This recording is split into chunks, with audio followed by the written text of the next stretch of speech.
এই মুক্ত জীবন এনে দিল, তারা এখনো কাতরাচ্ছে।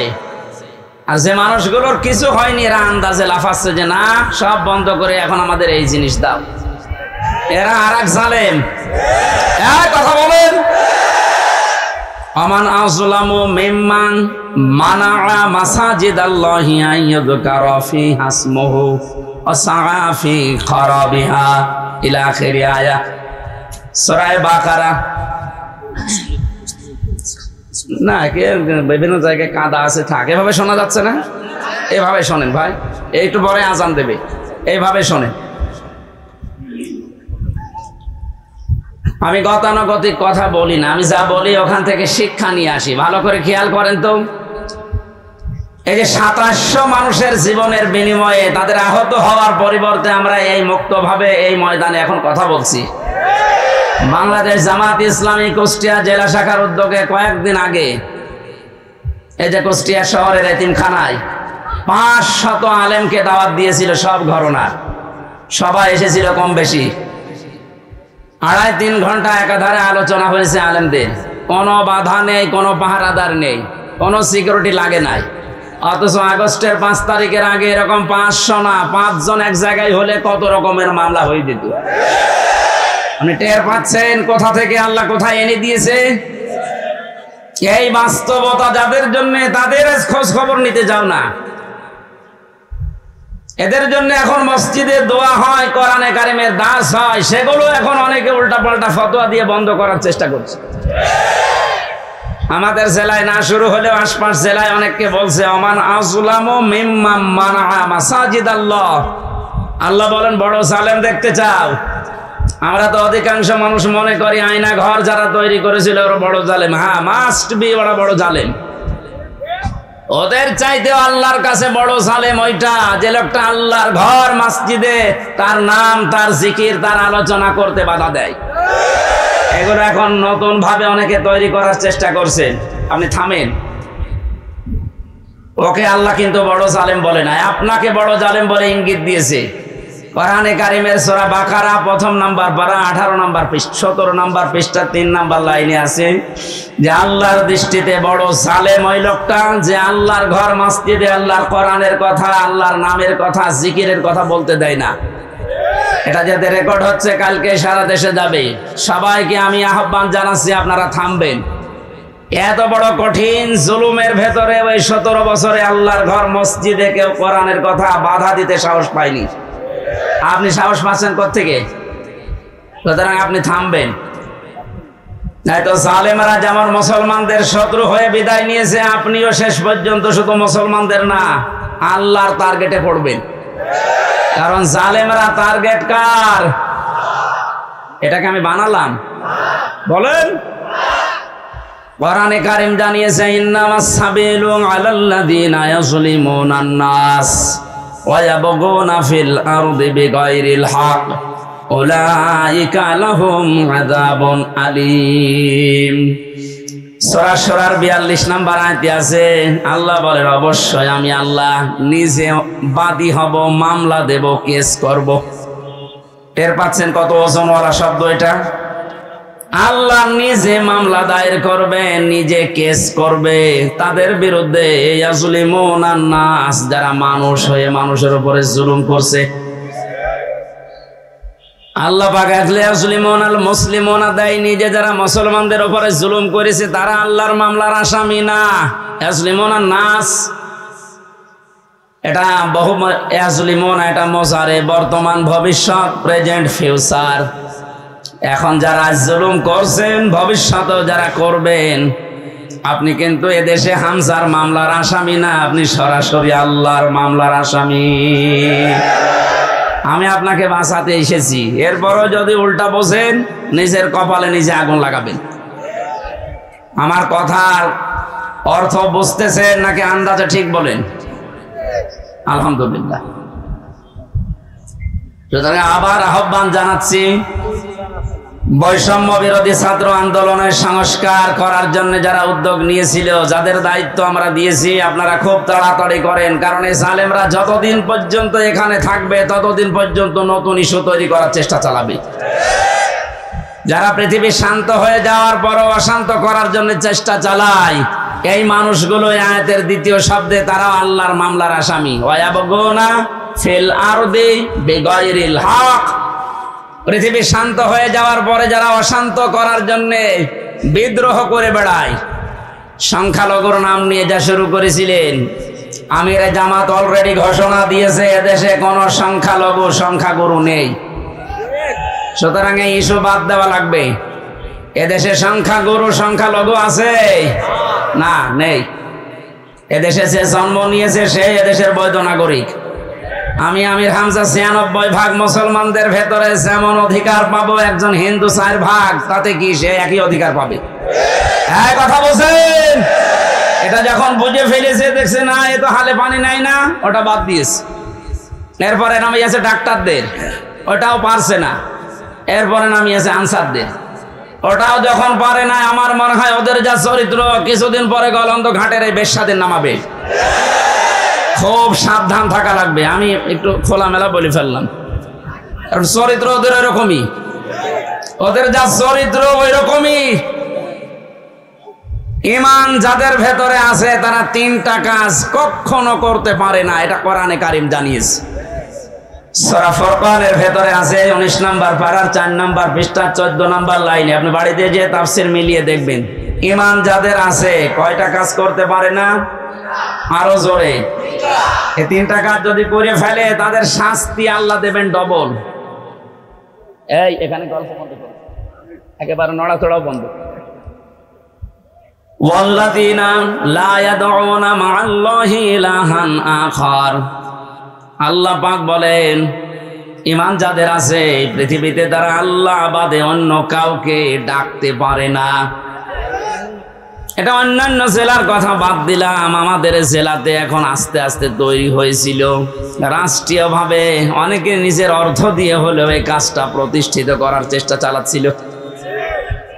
এই যে আপনাদের থানায় মাজার আছে না, লালনের মাজার, কত মানুষ বাংলাদেশের বিভিন্ন প্রান্ত থেকে এসে না জেনে আয়াতটা পুরা উল্টিয়ে ডাকতো, আল্লাহ বাদে অন্য কাউকে ডাকা জায়েজ। আরো জোরে, আপনি বুঝে ডাকেন আর না বুঝে ডাকেন, আপনার শাস্তি ডবল হবে যদি এখনো বন্ধ না করেন। বাংলার বিভিন্ন প্রান্তে গণাটা এখনো পর্যন্ত অনেকে জারি রেখেছে।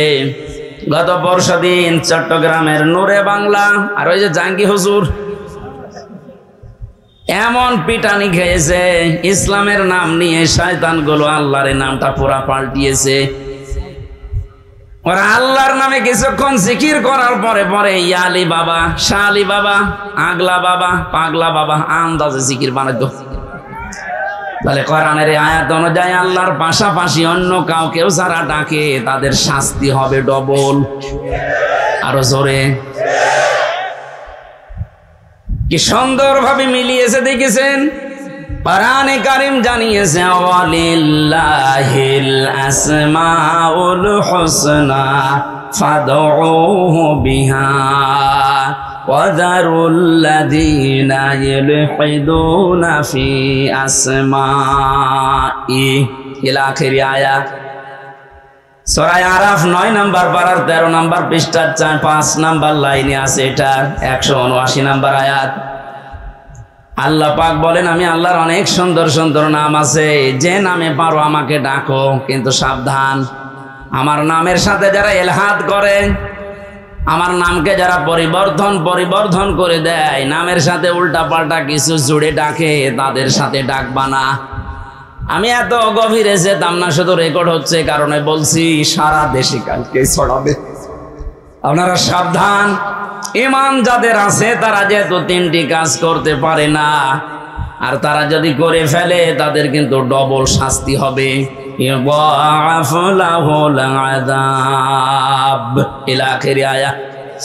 আল্লাহ পাক বলেন তাদের শাস্তি আমি ডবল দেব।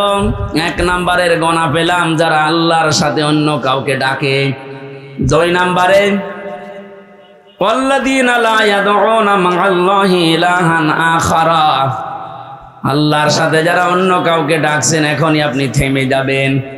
২ নম্বরে এই পৃথিবীর ময়দানে কোনো মানুষ যেন জিনা না করে। কি না করে? এটা ছিল না? আপনি দরবেশের দিকে তাকিয়েছেন, এত বড় বড় দাড়ি, আরে শেষের জীবনটা যেগুলো দেখলাম যদি সত্য হয় উনি পুরাটা জেনায় ছিলেন। কারণ যে স্বামীর কাছ থেকে তার স্ত্রীকে কেড়ে জোর করে বিয়ে করেছে ও আসল স্বামী তো এখনো তালাকি দেয়নি।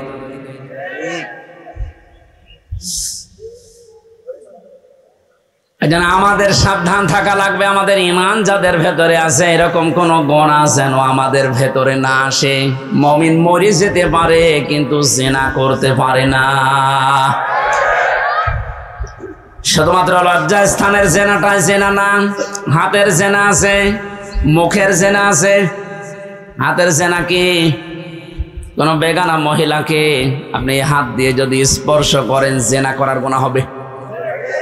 চোখ দিয়ে যদি ওই রকম নিয়তে দেখেন তাহলে জেনা করার গুনাহ হবে।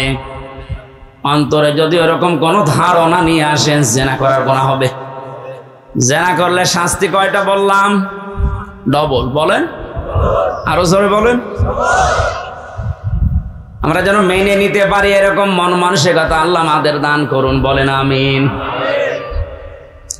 আমি আবার বলছি, শেষ কথা, বৈষম্য বিরোধী আন্দোলনে যে সমস্ত দফাগুলো ছিল সংস্কার করার জন্য, এটা রেকর্ড হচ্ছে বলে বারবার বলছি, যারা আছেন তাড়াতাড়ি করেন, নয়তো এরকম কুলু আবার তৈরি করবে। প্রধান বিচারপতিকে দিয়ে একবার চেষ্টা চালিয়েছিল, ছাত্রদের জন্য পারে নাই। আমার তো এই যে 8টা 9টা ইস্যু তৈরি করার যা শুরু করেছিল বিদ্রোহ, আমি দেখলাম সবগুলো আল্লাহ নিজে যেন হ্যান্ডেলিং করছে। সুতরাং যখন কাজ হচ্ছে না আপনারাও থামেন। জালেম তো বিদায় নিয়েছে। কোরআনে কারিমের অনুষ্ঠানে হাজার হাজার মানুষকে নিয়ে আল্লাহর কাছে বলছে, আল্লাহ কিয়ামতের আগে যেন এদেশের চেয়ারে আর কোনো জালেম না আসে। বলেন, আমির জামাত তো এই দিকে ইঙ্গিত দিয়েছিলেন যে এক জালেমের হাত থেকে মুক্ত হয়ে যেন আমরা অন্য কোন জালেমের হাতে না পড়ি। অথচ কিছু মানুষ নিজের দিকে এটা নিয়ে উল্টা পাল্টা ফতোয়া দিচ্ছে।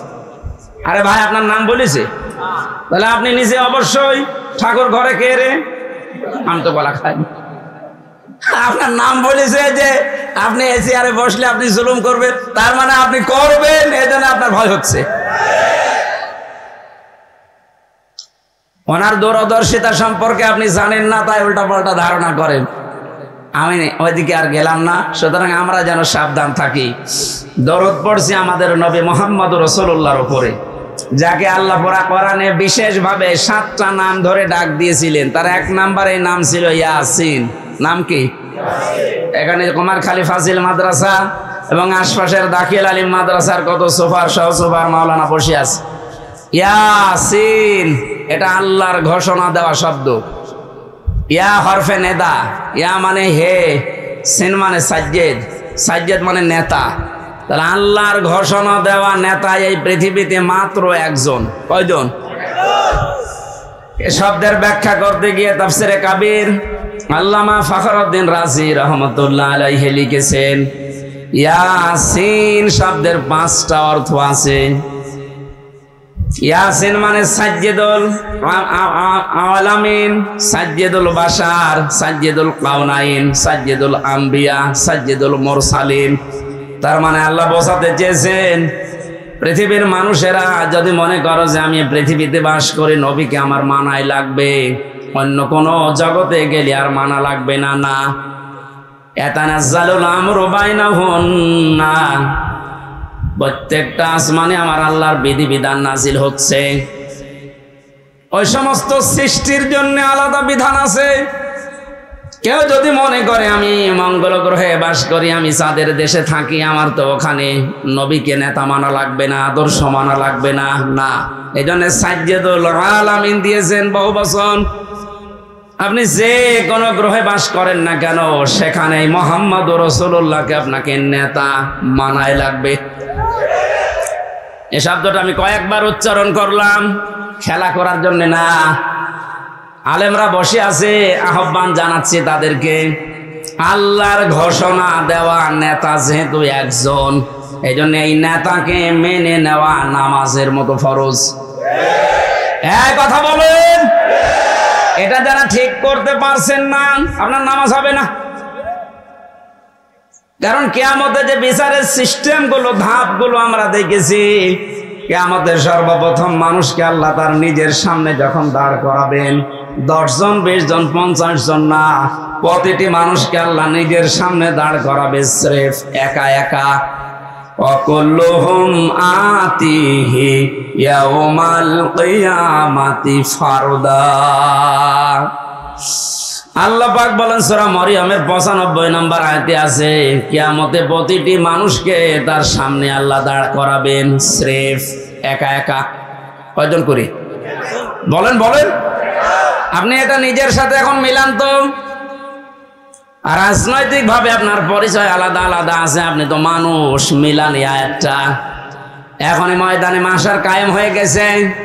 আল্লাহ আপনাকে যদি ডাক দিয়ে নিজের সামনে দাঁড় করায়, আপনার যে অবস্থা আছে, যে বাস্তবতা আপনি তৈরি করেছেন, বলেন তো আপনার আল্লাহর সামনে দাঁড়িয়ে পেছনের জীবনের হিসাব দিতে পারবেন?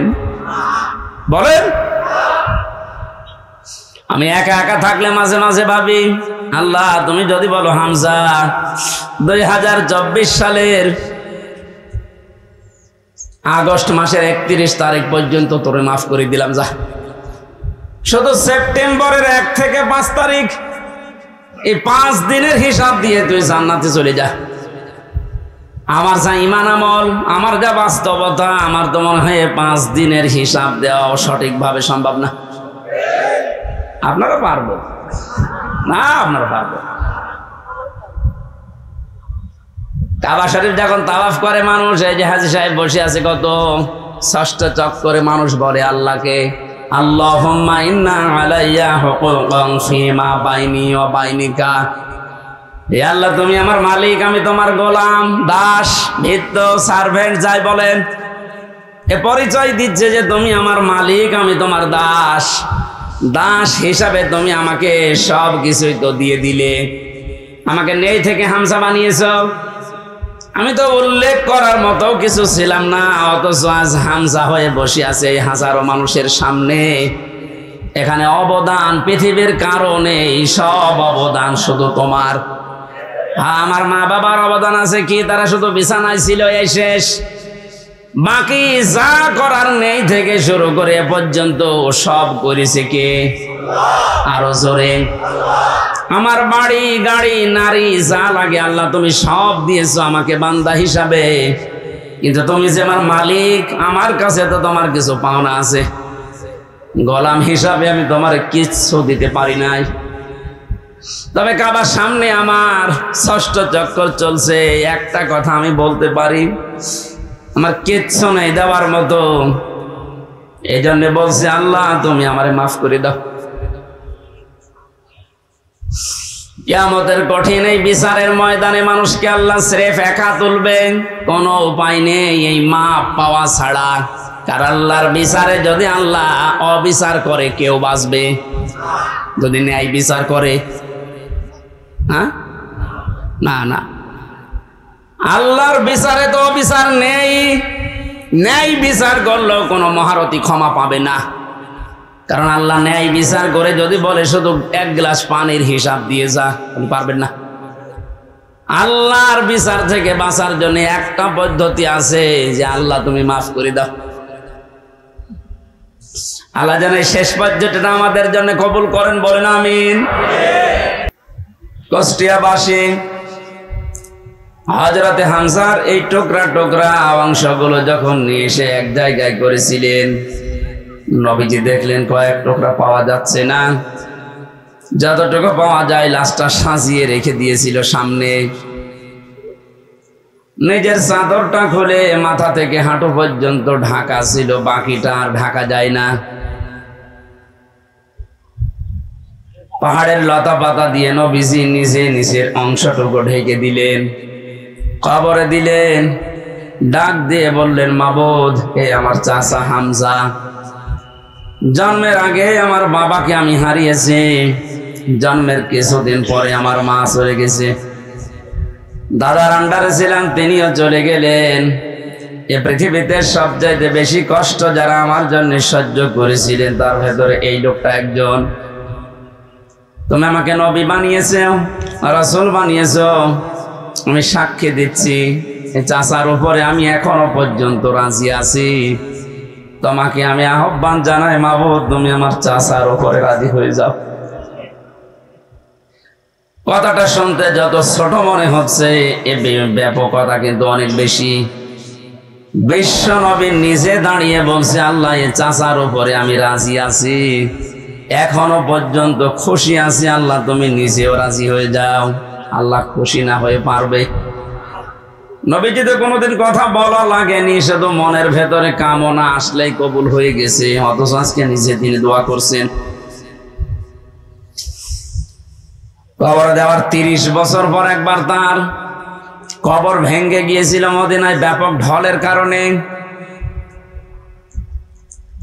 এ রক্তের স্রোতধারা আসছিল।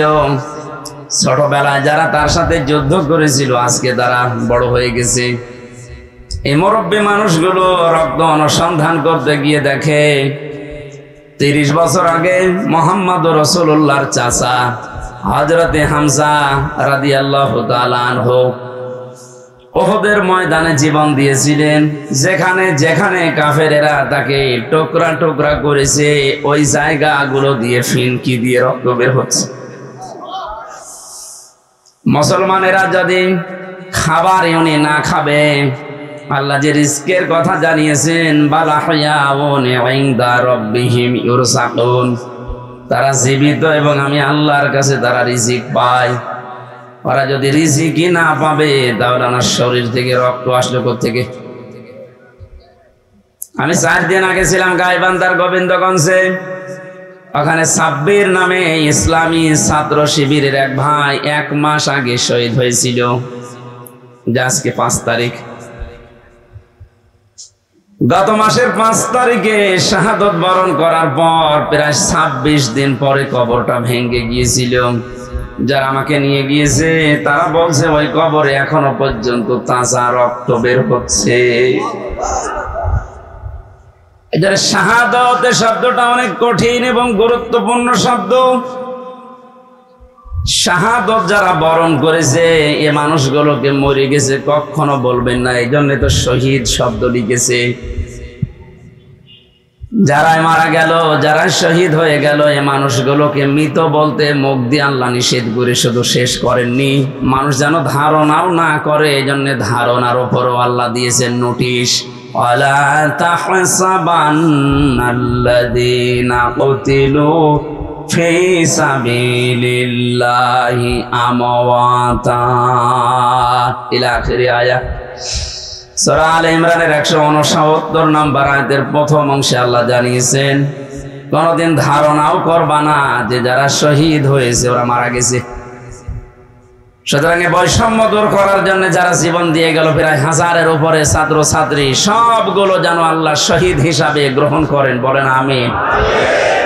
এই শাহাদত বরণ করানোর জন্য যারা ব্যস্ত ছিলেন এই মানুষগুলো প্রত্যেকেই জালেম এবং যারা এর সহযোগী। নবীজি তিরমিজি শরীফের হাদিসে জানিয়েছেন, যারা জালেম এবং জেনে শুনে জালেমের সহযোগিতা করে, সাহায্য করে, সাপোর্ট দেয়, ও সঙ্গে সঙ্গে নবীর উম্মত থেকে বের হয়ে যায়। আপনি কি বুঝলেন কি বললাম? এরপরও আমরা দেখতে পাচ্ছি জেনে হোক না জেনে হোক অনেকে উন্মাদনায় উদ্দীপনায় বিভিন্ন কায়দায় আজ জালেমদের এখনো পর্যন্ত সাপোর্ট করে যাচ্ছে, তাদের সাফাই গাচ্ছে। আপনি কিন্তু নবীর উম্মত আর দাবি করতে পারবেন না যে নবীর উম্মত থেকেই খারিজ হয়ে যাবেন। এই জন্য যারা জালেম এদেরকে এখনো পর্যন্ত সাহস দেওয়ার জন্য যারা বিভিন্ন পথ অবলম্বন করছে। কয়েকদিন আগে দেখতে পেলাম ভিডিওতে একজন বলছে, আপা আপনি ঘাবড়াবেন না, আপনি ঘাবড়ালে আমরা নরম হয়ে যাই। কত বড় শয়তান! ওর চেহারার দিকে তাকিয়ে দেখলাম যে শয়তান তো আমি দেখিনি, যদি দেখতাম মনে হয় ওইরকমই হতো। সুতরাং বৈষম্য দূর করার জন্য যখন আন্দোলন হয়েছিল, সফল যখন হয়েছি, এদেশে কোনো বৈষম্য থাকবে না ইনশাআল্লাহ। সংস্কার যখন আরম্ভ হয়েছে, রাষ্ট্র সংস্কারের জন্য আন্দোলন ছিল না? এই কথা বলে না কেন? সংস্কার যখন আরম্ভ হয়ে গেছে অলরেডি, কোন জায়গা যেন বাদ না থাকে। গত কয়েকদিন আগে আমির জামাত আপনাদের এই শিলাইদা এসে বলে গেছে না যে সংস্কার যখন আরম্ভ হয়েছে, যারা দায়িত্বে আছে আমরা চাই ইনাদের হাতে যেন সংস্কার শেষ হয়। সুতরাং যারা আছেন বেশি দেরি করার দরকার নেই, খুব তাড়াতাড়ি যারা জালেম ছিল এবং জালেমের সহযোগী ছিল একটাও যেন পদে না থাকে। আজকে হলে আর কালকে যাওয়ার দরকার নেই, কারণ এই 1734 জন মানুষ যারা সবচাইতে বেশি জুলুম করেছে এই দেশে চেয়ারে বসে, এই মানুষগুলো আল্লাহর কাছে সব আল্লাহর মামলার আসামি। কেউ বাঁচাতে পারবে না আপনাকে। আমি 3 বছর জেলে ছিলাম, আমার মামলার বাদী ছিল আয়ও ছিল একজন, বাদী ছিল আরেকজন। বাদী ছিল সরাসরি রাষ্ট্র, এই জন্য আমার এত দেরি হয়েছে। তাছাড়া মামলা ওটা যদি সাজাও লাগিয়ে দিত সর্বোচ্চ 3 মাসের বেশি আমার রাখার কথা ছিল না। অথচ গত পরশুদিন আমার মামলা সব পুরা ঠিসমিস করে দিয়েছে, কিচ্ছু নেই, সব শেষ। আমি মনে করলাম জিজ্ঞাসা করে বিচারপতিকে, স্যার আপনি তো আগে ছিলেন, এই 3টা বছর আমার এই মামলা 30 থেকে 31 বার পর্যন্ত উঠেছে, একবারও জামিন দিলেন না। আজকে একেবারে বলছেন যে এর ভেতরে কোনো মাল ম্যাটারেস নেই, কি দেখে বিচার করবো? যা, মানুষ তো আপনি একই আছেন আগে থেকে। তো আমার মনে হয় এর কথা বলতে বাধ্য হইতো যে কি করবো, হাত বাঁধা ছিল। কথা বলে না কেন? একটা রাষ্ট্র কত বড় দুর্নীতিগ্রস্ত হলে জাতীয় মসজিদের খতিব পর্যন্ত পালিয়ে যায়। এটা থেকে আজ করা যাচ্ছে যে আমরা কোথায় ছিলাম। দেখেন এই লোকটার হাত আজকে খুলে গেছে। এতদিন যে লোকটাকে বারবার অ্যাডভোকেট যারা, উকিল যারা, ব্যারিস্টার যারা কত রিকোয়েস্ট করেছে, কত যুক্তি দেখিয়েছে যে একজন পরিচিত মানুষ, এ তো গোপনে কিছু করে না, এর বড় বলেছে না কিচ্ছু করার নেই, হবে না, যান। মাসের পরে মাস না, 3 মাস 4 মাস 6 মাস পরে একটা ডেট দিত এভাবে। অথচ টাকা পয়সা দিয়ে এগিয়ে এগিয়ে এগিয়ে গিয়ে 30 থেকে 31 বার তুলেছে, দেয়নি। এই লোকটা গত কয়েকদিন আগে যেভাবে সব দিয়ে দিলে, যে মোবাইলটাও দিয়েছে, 3 বছর আটকিয়ে রেখেছিল, গত পরশুদিন দিয়ে দিয়েছে। আমি ভাবলাম যে আল্লাহ, এইরকম হাত বাঁধা লোক এদেশে আর নেই, আছে মানে সব জায়গায়। সুতরাং হাত যাদের খুলে গেছে, আপনি যেন আর হাত বাঁধা না হয় এই কাজ করবেন। আর যারা দায়িত্ব পেয়েছেন আপনাদের আহ্বান জানাচ্ছি, সংস্কার খুব তাড়াতাড়ি শুরু করেন, নয়তো মাসে মাসে কিন্তু ইস্যু তৈরি করে ওরা বিশৃঙ্খলা করবে। তৈরি করার চেষ্টা চালিয়েছিল হিন্দুদেরকে দিয়ে, হালে পানি নেয়নি। এক কথা বলছে না কেন? আনসারদের দিয়ে আক্রমণ চালানোর চেষ্টা চালিয়েছে, কিন্তু হালে পানি নেয়নি। দেশের মানুষ বুঝে ফেলেছে 42,000 আনসার নিয়োগ হয়েছে কয়েক বছরে, তার ভেতরে 35,000 গোপালগঞ্জের। 42,000-এর 35,000 যদি হয় গোপালগঞ্জে, তো আমরা কি ঘাস কাটছি? এই জন্য বৈষম্য বিরোধী আন্দোলনে যে কথাগুলো ছিল, যে দফাগুলো ছিল, সবগুলোর সাথে আমরা একমত। বিশেষ করে শেষ কথা, যেটা শেষ দফা, 1 দফা এসেছিল যে আমরা জালেমের পদত্যাগ চাই। আল্লাহ এই দাবির সাথে আল্লাহ নিজেও ছিলেন। আমার তো মনে হয় শুধু ছাত্ররা না, এদের সাথে আল্লাহ আবাবিল পাঠিয়েছিলেন। আল্লাহ রাব্বুল আলামিন যেহেতু সব কিছু সংস্কার চলছে, খুব তাড়াতাড়ি যেন এই 1634 জন যারা বসেছিলেন, অধিকাংশই পালিয়েছে, বাকি একটাও যেন না থাকে, যারা এতদিন পর্যন্ত বৈষম্যের শিকার হয়েছে, তারা যেন এখন এই চেয়ারগুলোতে বসে। এইটাই হবে ন্যায় বিচার। এটা কি হবে? এই ন্যায় বিচারের জন্যই আমরা আন্দোলন করেছিলাম। কথা বলেন ঠিক কিনা? সুতরাং শহীদ এবং আহত যারা আছে, এখনো হাজার হাজার মানুষ আহত, যাদের সুস্থতা কামনা করছে, কারণ সুস্থতা দেওয়ার একচ্ছত্র মালিকানা আল্লাহ। ঔষধ যদি আপনি একেবারে 24 ঘন্টা খাওয়াতেই থাকেন, আল্লাহর পক্ষ থেকে যদি এটা না আসে, তাহলে আপনি সুস্থ হবেন না। এটা আমরা বিশ্বাস করি। তো ঔষধের কোনো ক্ষমতা আছে? ক্ষমতা কার? আরো জোরে। এটা বাস্তবে নিয়ে আসা লাগবে। ইন্নাল্লাহা আলা কুল্লি শাইইন কাদির, সব ক্ষমতার মালিক আল্লাহ। সুতরাং যারা অসুস্থ আছেন, আল্লাহকে আমরা সব ক্ষমতার মালিক মনে করি, বিশ্বাস করি। উনি আমাদেরকে, এই অসুস্থ মানুষদেরকে যেন আবার স্বাভাবিক জীবনে ফিরিয়ে দেন। হ্যাঁ, কিছু মানুষের জীবন স্বাভাবিক হবে না, যাদের চোখ উড়ে গেছে, যাদের পা শেষ হয়ে গেছে। আমি সদর থানা সদর হাসপাতালে গিয়েছিলাম 6 তারিখের পরে। অনেকজনের দেখলাম এমন এমন অঙ্গ নেই যে কিয়ামত পর্যন্ত হায়াত পেলে অঙ্গ আর আসবে না। লজ্জা স্থান উড়ে চলে গেছে একজনের।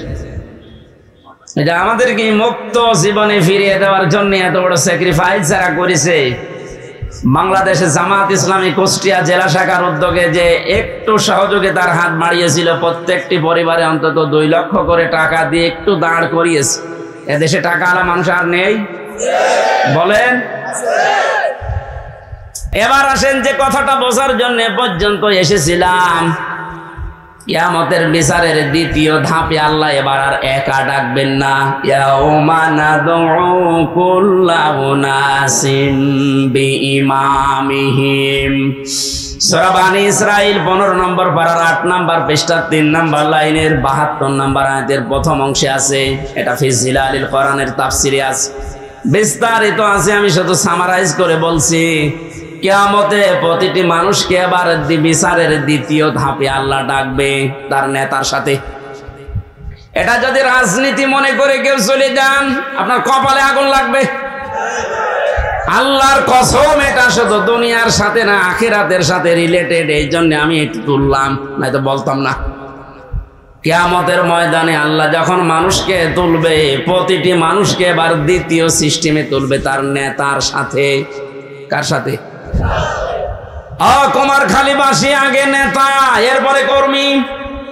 আপনার বিবেককে এবার প্রশ্ন করেন তো, আপনি যে নেতার আদর্শ মেনে চলেন, যার পেছনে স্লোগান দেন, যাকে রায় দিয়ে ভোট দিয়ে নেতা বানিয়েছেন, এই লোকটার যে চরিত্র, এর যা সুরাত সিরাত আর এর যা ঈমান আমলের অবস্থা, ও যদি আল্লাহর সামনে দাঁড়ায়, আপনি তার পেছনে, ওরে দেখলেই তো আল্লাহ রাগ হয়ে যাবে। ও বলছে ঠিক, তার মানে ও ধরা খেয়ে বসে আছে। ও যদি এখনই বলে ঠিক যে আমি যারে মানি ওরে আল্লাহ দেখলে আল্লাহর রাগ হবে, আপনি তো ধরা খাবেন। কথা তো সত্যি, এইটাই আসল কথা। আপনি যারা ধরা না খান, সুতরাং এমন মানুষের পেছনে থাকা লাগবে, এমন মানুষকে আদর্শ হিসাবে সামনে নিয়ে আসা লাগবে, যারে দেখলে আল্লাহ খুশি হয়ে যায়। এখন এই লোকটাকে আফজাল সাহেব না, এখন দেখেন তো আফজাল সাহেবের কাঠিতে পড়ে কিনা।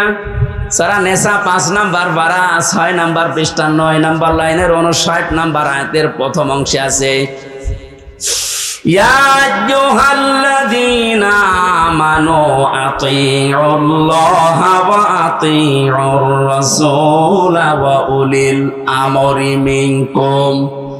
আল্লাহ ইমানদারকে ডাক দিয়েছেন, ইমানের দাবি করো, তে পূরণ করবা না। তোমাদের দাবি হচ্ছে তোমরা আল্লাহর ইতাআত করো, রাসূলের আনুগত্য করো, আর উলিল আমর তোমাদের ভেতরে যারা নেতৃত্ব দেয় এদের মেনে চলো। কুষ্টিয়াবাসী, বাংলাদেশের 64 জেলার ভেতরে এই কুষ্টিয়াকে আমি বেশি ভালোবাসি, কারণ এই জেলাটা আমার। আমি চাই আপনারা বাঁচেন, বেঁচে থাকেন, যেন জাহান্নামী হয়ে না যান। এই যে আতিউ, এটা কিন্তু ভার্ব, এটা ফেল, এটা ক্রিয়া। এই শব্দটা আল্লাহ নিজের নামে রাসূলের নামে দিয়েছেন, উলিল আমরের আগে দেননি। কি কথা বলেন না কেন? আমি যতগুলো তাফসীর পড়েছি, সব মুফাসসির আয়াতের ব্যাপারে ব্যাখ্যা এইটাই লিখেছেন, আল্লাহ রাসূলকে মানা লাগবে, কোনো প্রশ্ন করা যাবে না। কিন্তু আল্লাহ রাসূলের পরে যদি কিয়ামত পর্যন্ত আপনি কাউকে মানতে চান, নেতা হিসাবে নেতৃত্ব দেবে, তাকে যদি মেনে চলতে চান, মাস্ট বি, দেখাই লাগবে এই লোকটা আল্লাহ রাসূলকে মেনে চলে কিনা। আরে এই আয়াতটা বাংলাদেশে আজ কায়েম হয়ে গেলে তো ইসলাম চলে আসে। এক কথা বলে না কেন? আল্লাহ রাসূলকে যে লোক মেনে চলে না, ও আমার বাবা হলে ওরে আমি মানি না। এ কথা মানবেন কারা দেখি? লিল্লাহি তাকবীর। এই দেখেন তো, হাত তোলেনি কে? দেখেন আলহামদুলিল্লাহ। ঠিক আছে, আপনার ওয়াজ তো হয়ে গেছে, এবার মোনাজাত করে দিই। আবার কি ওয়াজ করবো? এটাই তো, আল্লাহ রসুলকে যে মানে না সে আমার বাবা হলেও মানি না, তাহলে এদেশে আর কিছু থাকবে? ইসলাম চলে আসবে ইনশাল্লাহ। আমরা জরিপ দেখতে পাচ্ছি আগস্টের 5 তারিখের আগে একরকম ছিল, এই আজকে রাতের পাল্টিয়ে গেছে। এই মাত্র 30 দিনে পুরা পাল্টিয়ে গেছে। 16 জন চাইতো এই দেশে ইসলাম রাষ্ট্রীয়ভাবে কায়েম হোক 5 তারিখের আগে। এখন জরিপ যেটা বলছে, এই 1 মাসের ব্যবধানে বাংলাদেশে এখন প্রায় 35 জন মানুষ চাচ্ছে দেশে ইসলাম কায়েম হোক। এটা যদি এভাবে চলতে থাকে 51 জন যেদিন হবে সেদিন কোন মহারথী আর বাধা দিয়ে ঠেকাতে পারবে না ইনশাআল্লাহ।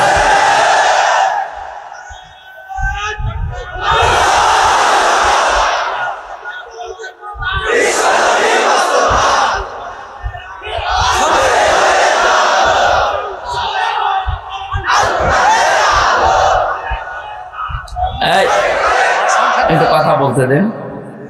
কয়েকদিন আগে সিরাজগঞ্জে ছিলাম, একটা আমি দোকানে ঔষধ নেওয়ার জন্য, আমার মুখ বাঁধা ছিল, বসে আছি। একটা লোককে বলছে, ভাই যে আমির হামজা আসতেছে, ওয়াজ শুনতে যাবেন না? উনি জবাব দিয়েছে, ওয়াজ কি শুনতে যাব, গেলেই তো রাজনীতি হবে। চিন্তা করেন তো ওর মন মানসিকতা কোন দিকে। আমি কি রাজনৈতিক দলের কোন লিডার? এই বলেন, আমি কি ঘোষণা দিয়েছি যে আমি ভোটে দাঁড়াবো? আপনার এত ভয় কেন? রাজনীতি এটা কোরআনের একটা অংশ। 903 জায়গায় আল্লাহ ডাইরেক্ট ইনডাইরেক্ট এই শব্দগুলো দিয়েছে। রাজনৈতিক জীবনে যেন আপনি জাহান্নামে চলে না যান, এই জন্যই তো পাহারা দিচ্ছি। এক কথা বলেন, আর আপনি উল্টা বুঝে না এটা রাজনীতি হবে। রাজনীতি হবে মানে কোরআন বাদ দিয়ে রাজনীতি আছে? কোরআন বাদ দিয়ে যারা রাজনীতি করেছে তাকান, দরবেশ পর্যন্ত 36,000 কোটি টাকার ঋণ করেছে। যেহেতু কোরআন ছিল না, এই জন্যই তো এত দুর্নীতি।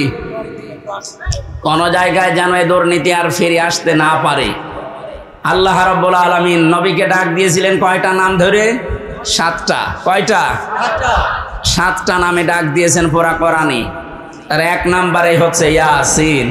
সুতরাং আপনি যদি পৃথিবীর কোন জায়গায় বাস করেন, আপনাকে নেতা হিসাবে, আদর্শ হিসাবে মানা লাগবে মুহাম্মদুর রাসূলুল্লাহকে। যদি বলেন না আমি পৃথিবীতে থাকি না, আমি থাকি মঙ্গল গ্রহে, ওইটা কার? বলেন। এই জন্য মুফাসসির দিয়েছেন সাইয়্যিদুল আলামিন। বহু বছর যেখানেই থাকেন সেখানেই নবীকে মানা লাগবে কিয়ামত পর্যন্ত। আল্লাহ আমাদেরকে, অনেকে বলে যে ইয়াসিন সূরা একবার পড়লে 10 খতম কোরআন শরীফের সওয়াব হয়। হ্যাঁ হয়। এর ভেতরে যে 83টা শিক্ষা আছে, আপনি তো একটাও মানেন না, কিসের সওয়াব হবে আপনার? এর প্রথম শিক্ষা এইটা যে ইয়াসিন আল্লাহর ঘোষণা দেওয়া নেতা। কয়জন? নেতা নেতা বারবার বলছি, মানে রাজনীতি মনে করছেন? এটা যদি রাজনীতি হয়, এইটাই রাজনীতি। বলেন বলেন। মুহাম্মদুর রাসূলুল্লাহ যতদিন পর্যন্ত খাবারের এই ছড়িকে আবু জেহেলের মাথা থেকে আবু বকরের মাথায় নিয়ে আসতে না পেরেছেন, ততদিন তিনি মানুষের মুখে হাসি ফোটাতে পারেননি। খাবার তো একই ছিল, খাবার একই ছিল না, শুধু ঝড়িটা আবু জেহেলের মাথা থেকে নামিয়ে আবু বকরের মাথায় তুলে দিয়েছিলেন, হযরত ওমরের মাথায় তুলে দিয়েছিলেন। সিস্টেম একই ছিল, মানুষও এক, খালি পাল্টিয়েছে ঝড়িটা। ওর জামানায় থাকতে মানুষ না খেয়ে মরিছে, আর হযরতে আবু বকর ওমরের জামানায় এসে মানুষ না খেয়ে মরিছে। আমরা তো এইটাই চাই কোরআন দিয়ে। কথা বলে না কেন? আল্লাহ ঘৃণিত করে দেন যে মানুষগুলো সীমা ছাড়িয়ে যায়, তাদের বসবাসের জায়গা পর্যন্ত আল্লাহর কাছে ঘৃণিত। এটার বাস্তব প্রমাণ হচ্ছে আবু জেহেলের বাড়ি। কাবা শরীফ তাওয়াফ করার পরে আমি যখন উপরে গেলাম, দেখলাম আমার পেটে ব্যথা করছে। এক পুলিশকে ডাক দিয়ে বললাম, ভাই এতক্ষণ তো ভালোই ছিলাম, এখন পেটে ব্যথা করছে মানে? পুলিশ তার আমার ভাষা বোঝে নাই। আমার বলছে, ইয়া হাজি আল হুজ্জাত আয়না বিলা দোকান। ও হাজি, দেশ কোথায়? জি তুমি বাংলাদেশ, বাংলাদেশ থেকে এসেছি। ওর ভাষা দিয়ে আমারে বোঝাচ্ছে, ভাই হাজি সাহেব আপনি জানেন না এটা কোন জায়গা? না তো। আবু জেহেলের বাড়ি। আপনি এখনো পায়খানা না করে দাঁড়িয়ে আছেন, তাড়াতাড়ি করেন। সত্যি কথা বলছে, পায়খানা করে দেখি পেটের যে ব্যথা ছিল সব ভালো হয়ে গেছে। আল্লাহ আমাকে জানাতে চেয়েছে, হামজা 4.5 লাখ টাকা খরচ করে আসলে ওই সময় 16 সালে, এখনো পায়খানা না করে দাঁড়িয়ে আছো, তাড়াতাড়ি করো। ওর বাড়ি পর্যন্ত আল্লাহ এত ঘৃণিত এত নিন্দিত বানিয়েছে। জায়গাটা কিন্তু দামি জায়গা, কাবার পাশেই। এমনকি নবীজির বাড়ি ওর বাড়ি থেকে কাবার থেকে আরো দূরে ছিল, কারণ কাবার পাশে আবু জেহেলের বাড়ি, এরপরে নবীর বাড়ি। কাবার পাশে যতগুলো জমি জায়গার দাম বেশি না কম বলেন? শুধু জালেমের বসবাস হওয়ার কারণে আল্লাহ আন্তর্জাতিক টয়লেট বানিয়ে দিয়েছে। তামাম দুনিয়ার মানুষ এই কাজ করে। কি আমি এতক্ষণ কি বলছি, এদেশে যারা জুলুম করেছে তার জায়গা জমি বাড়ি ঘর যত দামি হোক, এটা আল্লাহর কাছে এখন ঘৃণিত। কারণ দেখবেন মুজদালিফা থেকে যখন মানুষ যায়, একটা জায়গা আছে খুব তাড়াতাড়ি হাঁটে, কারণ এটা গজবের জায়গা। জালেমদের এই জায়গাগুলো এত বেশি ঘৃণিত, নিন্দিত, এত বেশি অপমানকর হয়ে যায় আল্লাহর কাছে, আল্লাহ ওইটাকে পর্যন্ত আর পছন্দ করে না, ওখানে জালেম থাকতো তাই। সুতরাং বাংলার কুষ্টিয়া জেলা সহ যত জায়গায় জালেমের বসবাস ছিল, আহ্বান জানাচ্ছি যারা দায়িত্বে আছেন এই জায়গাগুলো ইন্টারন্যাশনাল পায়খানা বানিয়ে দেন। একটু বেশি বলে ফেললাম? না বেশি হয়নি, কম হয়েছে। কারণ এই জায়গা থেকেই তো ইসলাম মানবতা ধ্বংস করার জন্য ওখানে বসে বসে দুর্বিসন্ধি করতো। কুষ্টিয়া এরকম জায়গা ছিল না, যেখানে যেখানে ছিল ওগুলো পায়খানা বানিয়ে দিন। মানুষ যেন কিয়ামত পর্যন্ত কুষ্টিয়া জেলায় যারা আসবে তারা যেন জানে যে জালেম তো একটা ছিল এই দেশে। আসিফ মাহমুদ নামে যে উপদেষ্টা কয়েকদিন আগে ঘোষণা দিয়েছে, আয়না ঘর এদেশ থেকে যেন ধ্বংস করা না হয়, ওটা স্মৃতি হিসাবে রেখে দেন। সারা বিশ্বের মানুষ আসবে, মানুষ যেন জানে যে এই পৃথিবীর ময়দানে বাংলাদেশ নামে একটা দেশ ছিল, সেখানে একটা জালেম ছিল। মানুষ কত কঠিন হৃদয়ের হলে আয়না ঘর বানাতে পারে, আমার মাথায় আজও ধরে না। আমান আজমের ঘোষণা শুনেছেন কয়েকদিন আগে, একটা মানুষ কত বড় কষ্ট পেলে কথাগুলো বলতে পারে বলেন? অনেকে বলছে আমরা মাফ করে দিলাম। হ্যাঁ, মাফ করে দিয়েছেন, ঠিক আছে। সারা দেশের 18 কোটি মানুষ যদি মাফ করে দেয়, আয়না ঘর যারা জড়িত ছিল, ব্যারিস্টার আরমানের বউ মাফ করবে না, জীবনও করবে না। আপনি ওই জায়গায় পৌঁছাননি তাই বুঝতেছেন না। আমি মাত্র কয়েকদিন ছিলাম মাটির নিচে। এই যে আচরণ মানুষের এখানে যারা থাকে এরাও কিন্তু মানুষ, এরা শুধু একটু উপরে উঠবে, পদ পাবে, এই কারণে এত কঠিন আচরণ করতো। মুফতি ফখরুল ইসলাম আমার সাথে ছিল যতদিন, উনি বলছিল ভাই আমারে নিয়ে এই পায়ের ভেতর দিয়ে হাত দিয়ে সামনে যে রড আছে রডের সাথে লাগিয়ে তালা লাগিয়ে দিত, 24 ঘন্টা তালা লাগানো। পায়খানা প্রসাবের জন্য মাত্র 1.5 মিনিট সময় দেয়, খাবারের জন্য অতটুকু সময় দিয়ে, তারপরও যে খাবার 3-4টা তরকারি দিয়ে মনে হচ্ছে কে মাখিয়ে দিয়েছে। জেলে আমার সাথে পাশাপাশি যখন বেড ছিল, আমারে বলতো হামজা, আমার মাঝে মাঝে মনে হতো আল্লাহ ওরা আমাকে যদি মেরে ফেলুক, কিন্তু এটা যদি একটু শুতে দিত। এই যে শুয়ে থাকা, এটা যে কত বড় নিয়ামত আমি ওই 3 মাসে বুঝেছিলাম। একটা দিনও আমাকে কায়ত হইতে দেয়নি, 24 ঘন্টা ঘুমালে তাড়াতাড়ি আবার ডেকে দেয়। আমার 11 ঘন্টা টাঙিয়ে রেখেছিল, হাতের ভেতরে হ্যান্ডকাপ দিয়ে, তাও পেছনে, পায়ের ভেতরে ডান্ডা বেড়ি লাগিয়ে, কালো কাপড় দিয়ে চোখ বেঁধে, মাজার ভেতরে দড়ি লাগিয়ে টাঙিয়ে রেখেছে 11 ঘন্টা। অথচ বিষয় আমি কিচ্ছু জানি না। একটু যদি পা মাটিতে ঠেকে যায়, উপর থেকে 4তলা 5তলা থেকে ক্যামেরা দেওয়া আছে, গরম দেয়, একবারে ঘুম ভেঙে যায়। এই দুপুর 2টায় নিয়ে গেছে, একবারে রাত 11টায় নিয়ে এসেছে। বলেন তো একটা মানুষ এভাবে টিকে থাকতে পারে? আমার নামাজ পড়তে দেয়নি, জোহর আসর মাগরিব এশা সব নামাজ আমি ইশারায় পড়েছিলাম। ও কখন সময় হচ্ছে কখন সময় হয় না আমি তো কিছু জানি না, কারণ মাটির নিচে। এই কঠিন পরিস্থিতি তৈরি করে এখনো অনেকে বলছে হ্যাঁ কি করেছে যে ওর পালিয়ে যাওয়া লাগলো। কি করেছে মানে আপনি টের পাচ্ছেন কি করেছে? চলেন আপনারা 10 দিন একটু রাখি, কি করেছে আপনাকে দেখাবো।